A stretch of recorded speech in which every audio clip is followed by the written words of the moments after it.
Right, if you got all that down, now it's time for part 2. And part 2 is going to be really important, and it's about the timings of these notes. So I am going to use a 2-3 slide on string number 3 in a roll, and I want you to listen out for if you can hear any differences. So listen out for this.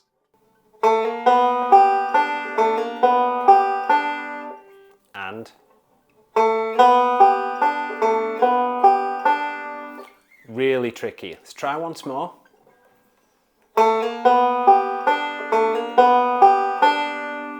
And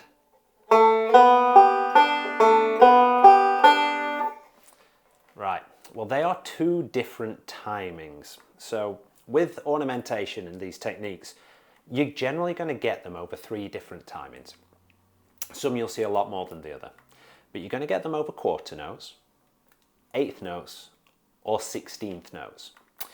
And let's deal with the quarter note first, because that's the slowest one, right? So a quarter note, so that's going to be in the count of 1, 2, 3, 4 in our measure. So we're going to play, if it's going to be over the count of a full one, a full beat, so to speak, that's going to be a quarter. And that's going to be play on 1, and then your technique's going to hit on 2, if we're doing it on the first 2 notes of the bar. So with a hammer, that's an easier way to see it. I'm going to play on beat 1, hammer on beat 2. 1, 2. So if we had 2 notes in, just on 5 and 1, to make sure that we can build it into a bit of a sort of roll, we can go 1, 2, 3, 4. Right? You might recognise it from Cripple Creek in one way. Have a think of Cripple Creek. That's where you see this technique quite often. It's when it goes between bars, and we'll be playing on beat 4 of the bar before, and then sliding or hammering into beat 1 of that next bar. So Cripple Creek would go 4, 1.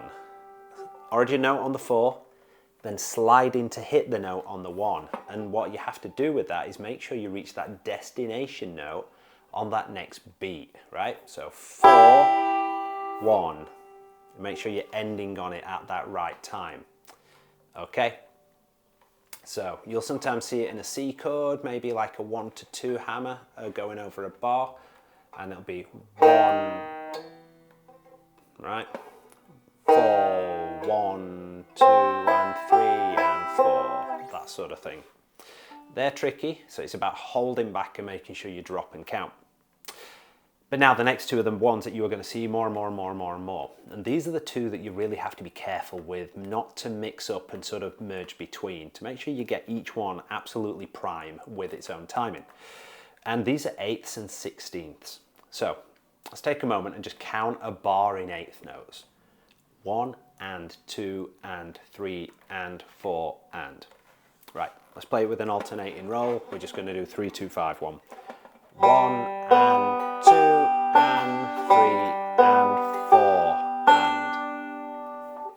Right, 8 notes in that bar, so that's made 8th notes.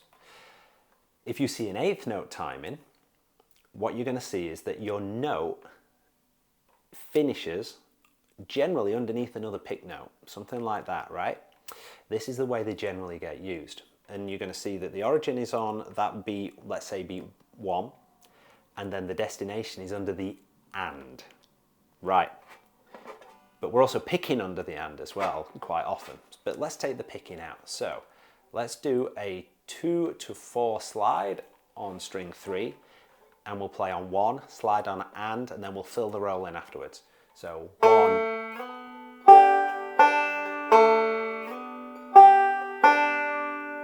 You hear that? 1, slide on the and, 2 and 3 and 4 and 1 and. Yeah? So that is an 8th note timing. You need to reach your destination on the and, so on the note it shows, not any earlier. So you've got to make sure you set off when you're supposed to and reach the end point when you're supposed to, in essence. The tricky way this comes in is when you start to see them in rolls, and you'll see these with hammers, slides and pull-offs. And what you're going to do is you're going to play your origin note in this roll. You're still going to slide and make sure you hit it on the and, but at the same time, when you hit that and, your index is going to be picking in this alternating roll. It's going to be like this. One and. So I'm reaching the destination at the same time as I'm picking.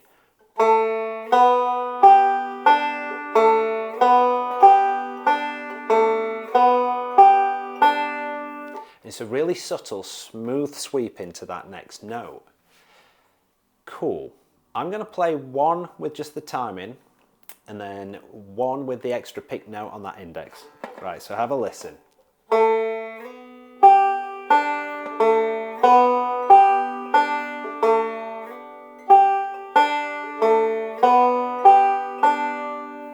Right, really subtle, but you've got to make sure you hold your note and then swing into it to finish at that right point. And you do see that with hammer-ons. So we'll do an open to 2 on that same roll, and we'll go 1 and 2 and. So.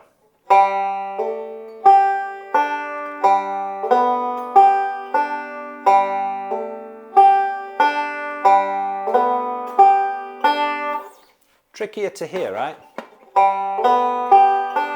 Sounds a bit like a whoop, little bump in the road, but it's there. And pull-offs can be the same way. 3-2 pull-offs are primary 1, you'll see, so I'll do this in a backward roll, strings 1, 2, 3, 1. And on string 3, I'm going to pull off 3 to 2, but with that 8th note timing.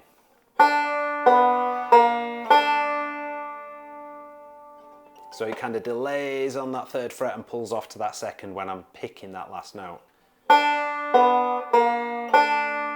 But it's in there. You hear that? Yeah. It's that timing that you'd hear in that sort of lick. So 16th then, if we've got going back to our bar, the count of 1, 2, 3, 4. If we want 8th notes, we have 1 and 2 and 3 and 4 and.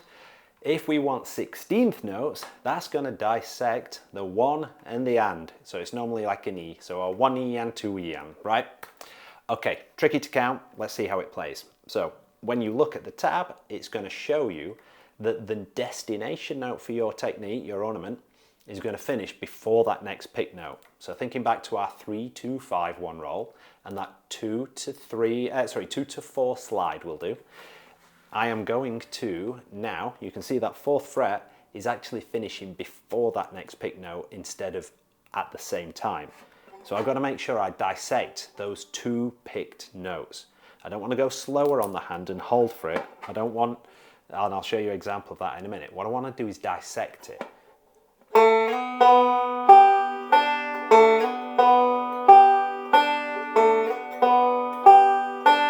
You're getting distinct steps there. Ba ba ba da da. 1 and 2 and. Da da da da da. Right, so you're separating the 1 and the and. And that timing you can then use for hammers, slides and pull-offs. So examples of that 16th note timing in the roll will be.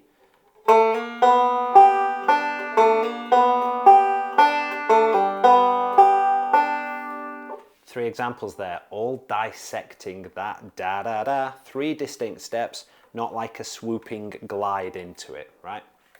So 8th note, we'll do a 0 to 2 hammer. Voices at the same time as the next note. 16th note on a 0 to 2 hammer. Da da da, and that's the timing difference that you're really looking for, right?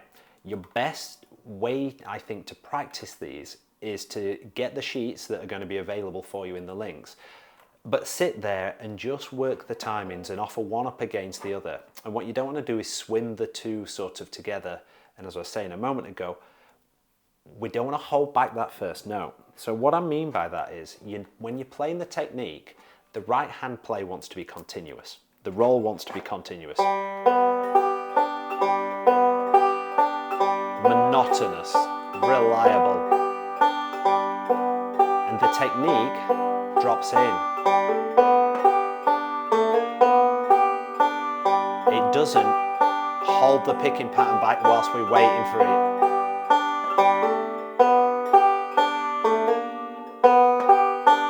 Unless the music shows us. So when you're playing these, practice the techniques out of rolls and then practice them in rolls, making sure you're true to the timing of your right hand. What happens is the right hand has to keep playing and the left hand has to get the timing between the notes, rather than the right hand be doing the technique and the left hand waiting for it to finish. Again, you usually have to build up to that point though as well. So again, grab the sheets, work them out and get some more telly practice done. Just rinse, repeat, rinse, repeat, rinse, repeat. So recap on the timing. Quarter notes, that's going to be on the idea of 1, 2, 3, 4. 1, 2, 3, 4. Right? So, or again, we hear it over Cripple Creek. 4, 1. Yep. 4, 1, 2, 3, 4. 1 and 2 and 3, 4. See what that did? Yep. Eighth note. Going to play and finish on that and. If it's a play on 1, finish on the and, for instance.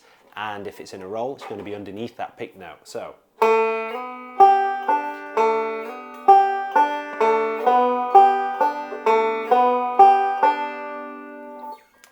Sixteenth note is going to dissect 1 and.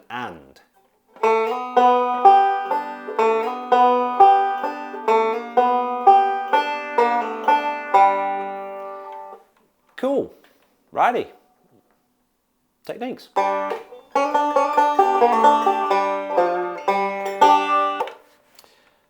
Cool. Awesome. Well done for achieving this. You have worked through how to build the techniques and the ornamentation with those 3 vital blocks, and then you have also learned how to make sure you're nailing the correct timing so that you are mastering your techniques too. So well stuck out with that. If you want to get the sheets that accompany this lesson so you can practice all these different exercises for your hammers, slides and pull-offs, remember that they're available at the Tab Store, the Ko-Fi page and at Patreon, and they're all linked below for you. Now, if you want to practice these in a 12-bar sort of arrangement, there's also going to be the backing tracks linked below where you can then just chuck that on and practice these alongside the licks and the rolls within this 12-bar format too. And as always, I want to say thank you for joining me today. Enjoy playing your ornamentation and happy picking.